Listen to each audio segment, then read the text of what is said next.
Hi dear friends, आप सभी का स्वागत है जीके स्टडीज़ पर।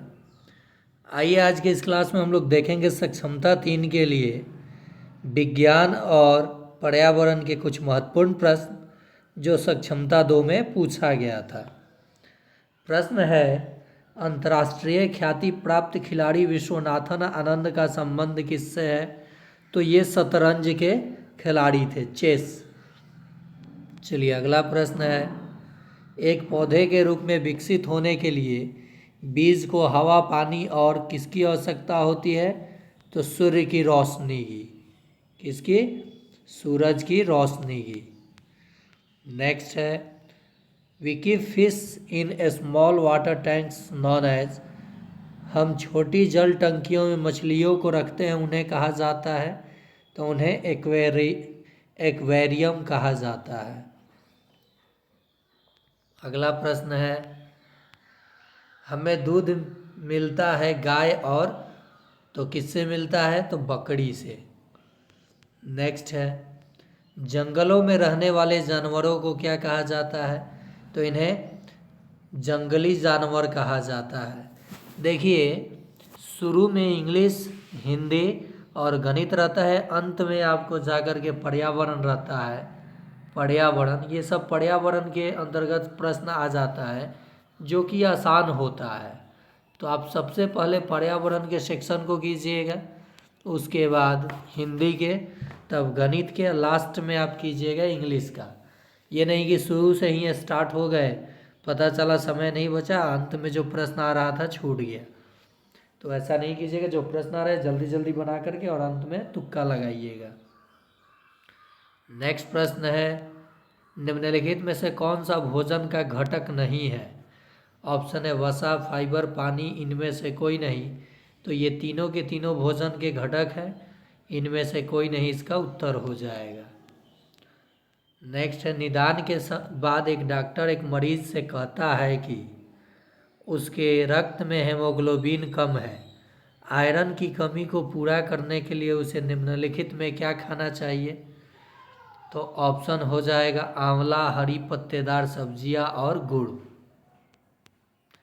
नेक्स्ट है, एक डॉक्टर ने एक मरीज को कुछ दवाइयाँ दी और उसे गुड़, आंवला, अधिक हरी पत्तेदार सब्जियां खाने की सलाह दी। इससे मरीज की परेशानी हो सकती है, तो ये खून की कमी की परेशानी हो सकती है। अभी आपने देखा, उसी प्रश्न को घुमा के दिया। श्वेत क्रांति का संबंध, तो ये दूध उत्पादन से। नेक्स्ट है, यह वह कारक नहीं है जो अनाज के भंडारण को प्रभावित करता है। तो कौन? तो ये खाद। नेक्स्ट है, यूएसडीए के खाद्य पिरामिड पर आधिकारिक खाद्य समूहों की संख्या कितनी है? तो आधिकारिक खाद्य समूहों की संख्या 6 है। नेक्स्ट है, अंतरिक्ष में जाने वाले पहले भारतीय कौन थे? तो राकेश शर्मा। कौन थे? राकेश शर्मा। निम्नलिखित में से कौन सा भारत के पूर्वी तट का एक महत्वपूर्ण बंदरगाह है? तो ये हो जाएगा विशाखापत्तनम। नेक्स्ट है, कौन सा बंदरगाह प्राकृतिक बंदरगाह नहीं है? तो चेन्नई बंदरगाह जो है ये प्राकृतिक बंदरगाह नहीं है। नेक्स्ट है, भारत में काली क्रांति का संबंध किस उत्पाद के निर्माण से है? तो कच्चा पेट्रोलियम। अगला प्रश्न है, जीवाश्म ईंधन बहुत सारे डैश का कारण बनता है। तो जीवाश्म ईंधन जो है प्रदूषण का कारण बनता है। बाढ़ के कारण होता है तो घरेलू पशुओं को व्यापक क्षति, फसलों को नुकसान, तो इसमें तो सभी हो जाएगा ऑप्शन। नेक्स्ट है, पानी में घुलनशील ठोस पदार्थ को कम करने के लिए निम्नलिखित में से किस तकनीक का उपयोग किया जाता है? तो आयन विनिमय और आसवन दोनों का उपयोग किया जाता है। जलीय पौधों को डैश के नाम से जाना जाता है, तो इन्हें हाइड्रोफाइट्स कहा जाता है। नेक्स्ट, निम्नलिखित में से कौन से दो प्राथमिक बल है जो किसी वस्तु को पानी में रखने पर उस पर कार्य करते हैं? तो गुरुत्वाकर्षण और उत्प्लावक बल, गुरुत्वाकर्षण और उत्प्लावनता, ये जो दिया है ये आंसर हो जाएगा। निम्नलिखित में से कौन सा पानी की कमी के लिए जिम्मेदार नहीं है? तो भारी वर्षा पानी की कमी के लिए जिम्मेवार नहीं है। जहाज निर्माण उद्योग स्थित है, तो ये कोच्चि और मुंबई में स्थित है।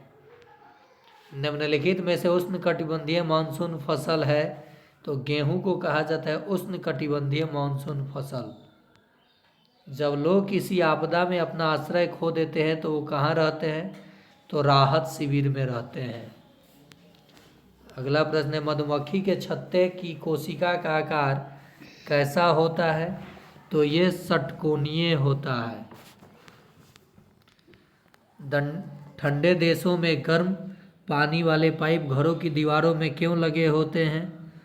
ठंडे देशों में गर्म पानी वाले पाइप घरों के दीवारों में क्यों लगे होते हैं? तो इसका ऑप्शन हो जाएगा कमरे को गर्म करने के लिए, कमरे को गर्म करने के लिए। निम्नलिखित में से कौन सा सबसे अधिक उत्पादक पारिस्थितिक तंत्र है? तो देखिए पहला ही जो होता है आपका उष्णकटिबंधीय रेन फॉरेस्ट जो है ये उत्पाद पारिस्थितिक तंत्र है। हम डैश में खाते हैं, तो हम रसोई घर में, भोजन कक्ष में, या बाथरूम में, या शयन कक्ष में, या बात खाने की कह रहा है तो हम भोजन कक्ष डाइनिंग रूम में खाते हैं। नेक्स्ट है, हम डैश में सोते हैं। देखिए कितना आसान आसान पूछा गया था। तो हम कहाँ सोते हैं? शयन कक्ष में सोते हैं, बेडरूम में। नेक्स्ट है, निम्नलिखित में से कौन से खाद्य उत्पाद पशु प्रोटीन का सबसे अच्छा स्रोत है? तो प्रयुक्त सभी। नेक्स्ट है, खाद्य अपमिश्रण को कुछ यौगिकों को एक साथ मिलाकर भोजन में मिलावट करने या खाद्य सामग्री को दूषित करने की गतिविधियों के रूप में वर्णित किया गया है। तो ये मिलावट के रूप में वर्णित किया गया है। निम्नलिखित में कौन सा कथन गलत है? तो कुछ पत्थर पारदर्शी होते हैं, जो कि गलत है। कोई भी पत्थर पारदर्शी नहीं होते हैं।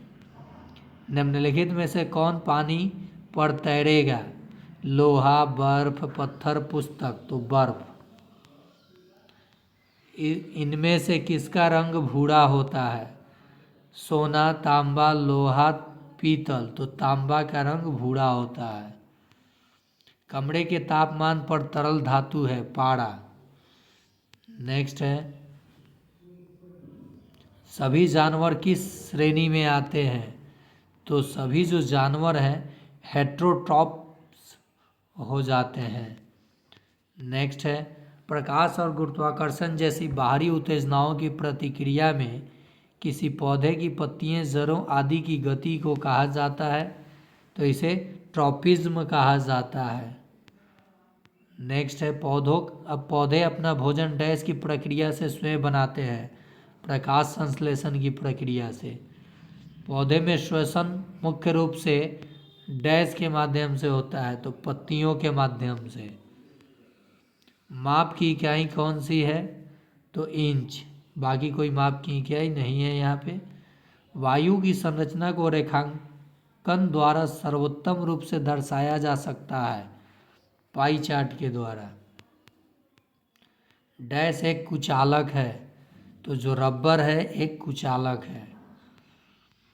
विद्युत सेल का आधार उसका डैश टर्मिनल है, तो ऋणात्मक टर्मिनल है। नेक्स्ट है, चुंबक के दोनों सिरे कहलाते हैं, तो ये ध्रुव कहलाते हैं। देखिए ये जो चुंबक होता है इसके दो ध्रुव होते हैं, north pole, south pole. Plastic की कंघी को सूखे बालों से रगड़ा जाता है। जब कांच की छड़ को रेशम कपड़े से टुकड़े को रगड़ा जाता है तो इसमें कौन सा ऋणात्मक रूप से आवेशित हो जाएगा? तो प्लास्टिक की कंघी और रेशमी कपड़ा ऋणात्मक रूप से आवेशित हो जाएगा। ऑप्शन डी हो जाएगा 4 नंबर। पायल ने अपना विज्ञान अध्याय पूरा किया जहां उसने कुछ कथन लिखे।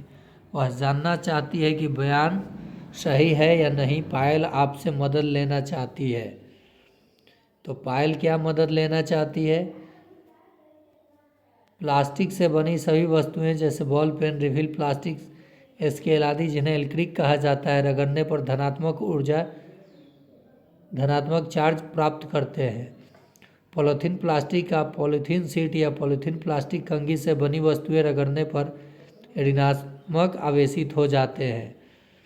तो इसका सही जवाब हो जाएगा इनमें से कोई नहीं। तरित के चमकने के बाद अक्सर डैश होती है, तो क्या होती है? गड़गड़ाहट, साउंड सुनाई देगी।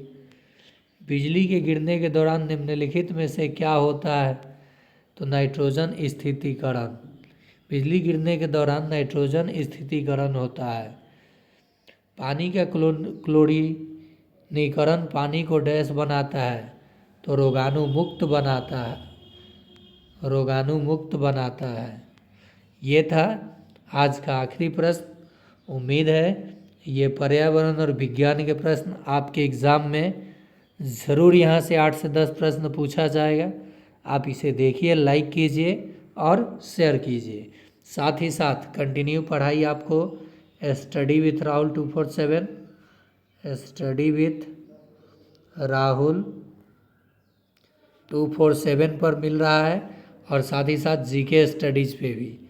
जीके स्टडीज़ दोनों चैनल को आप सब्सक्राइब करके बेल आइकन दबा दीजिए। धन्यवाद।